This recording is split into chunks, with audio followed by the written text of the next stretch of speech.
que tu te considères comme une personne gênante? Peu importe combien tu penses que tu es cool et sociable, je suis sûr à 100% qu'il t'est déjà arrivé des situations de rencontres sociales où tu essaies de la jouer le plus cool possible, mais ça finit toujours par un moment de gênance pure avec l'autre personne et tout ce que tu veux c'est de disparaître de l'endroit sur le champ. Mais pas d'inquiétude, car à travers ces 6 situations les unes plus malaisantes que les autres, je vais t'apprendre l'art de l'intelligence sociale pour que le mot gênance disparaisse complètement de ton dictionnaire et tu deviendras l'être humain le plus cool et sociable de la planète Terre. C'est parti. Scénario 1. Dans les toilettes des hommes. Tu es un mec et tu rentres dans les toilettes pour te soulager un coup. Quand soudain, un autre gars arrive et se pose au pissoir juste à côté du tien pour pisser alors qu'il y en a plein d'autres de libres. Dans ce cas-là, tu A. l'ignores complètement et continue juste de te pisser à ta guise. Ceci est probablement le choix que la plupart des gens feraient, mais clairement pas le plus optimal, car la pression ne va pas partir juste parce que tu ignores le problème, tout comme le gras sur ton ventre qui ne va pas partir juste parce que tu le caches sous ton pull. Du coup, ton expérience de pisse va être complètement ruinée.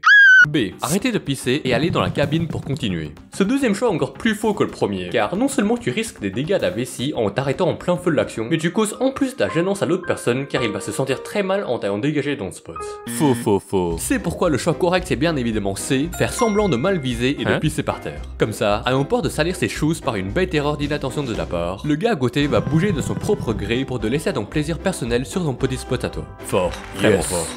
Scénario 2. Au cinéma. Tu es une fille avec ton mec au cinéma en train de mater un film. À un moment, une scène romantique apparaît. Ton mec, voulant profiter de l'atmosphère, tente de te tenir la main et de t'embrasser mais n'ose pas trop parce que c'est un timide de ouf. Dans ce genre de situation, afin d'être une bonne copine et réduire le niveau de stress de ton copain, tu peux tout simplement prendre ton sac et te barrer. Comme ça, la situation de gênance est automatiquement résolue ainsi que toutes les autres situations de gênance futures entre vous deux. Simple et efficace.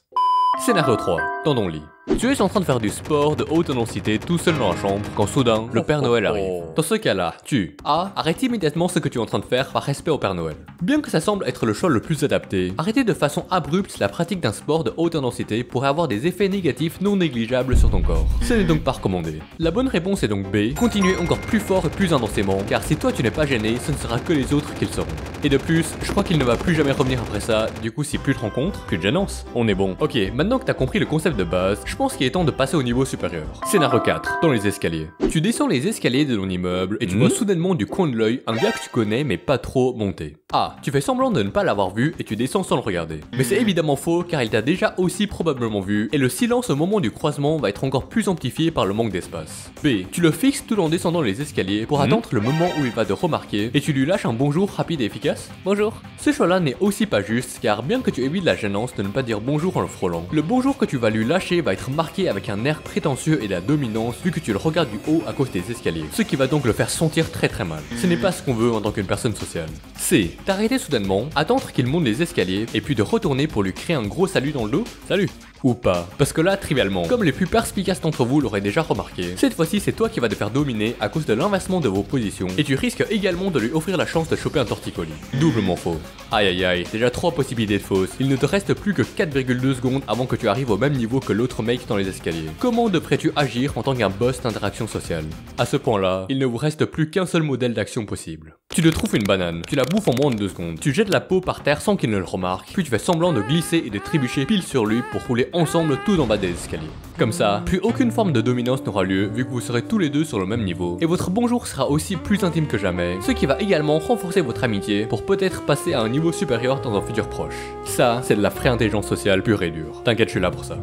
Scénario 5. Au parc. Tu rentres chez toi un après-midi en passant par un parc où tu vois un jeune couple s'embrasser sur un banc avec une passion comme si le lendemain était la fin du monde. A. Tu accélères tes pas et passes à côté en vitesse en faisant semblant d'avoir rien vu. Bien que ça semble éviter la gênance et c'est bien le cas pour toi, le bruit que tu vas produire en accélérant va inévitablement attirer l'attention du couple et leur faire sortir de leur état de concentration romantique et ainsi ruiner leur petit moment intime.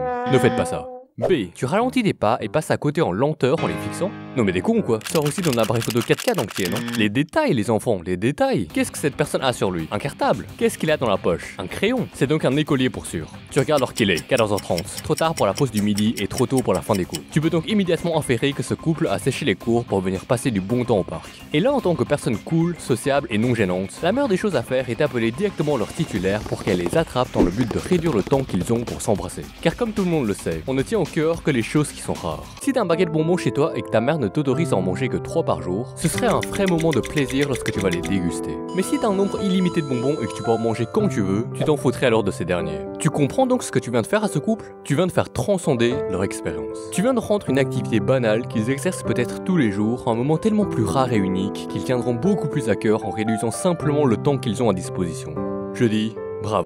Maintenant, si vous avez bien écouté et compris ces 5 premières leçons hautement instructives sur comment ne pas être gênant, vous êtes sur la bonne voie. Mais il vous manquerait juste une toute dernière pièce au puzzle. Et ne vous inquiétez pas, car j'ai bien pris soin de garder cette meilleure leçon pour la fin. Scénario 6, sur YouTube. Vous êtes en train de vous balader tranquillement sur YouTube lorsque vous tombez sur la vidéo d'un gars qui s'appelle Simplement Raconter. Ah, vous continuez à scroller et vous ne regardez pas sa vidéo? Ça me semble être le pire des choix possibles, car vous êtes clairement en train de louper du contenu de haute qualité. B, vous cliquez sur sa vidéo, la regardez en entier, lâche votre like et vous vous abonnez en prime, c'est déjà mieux, car non seulement vous êtes content car vous aurez vu une animation bien divertissante, mais vous le rendez très heureux lui aussi.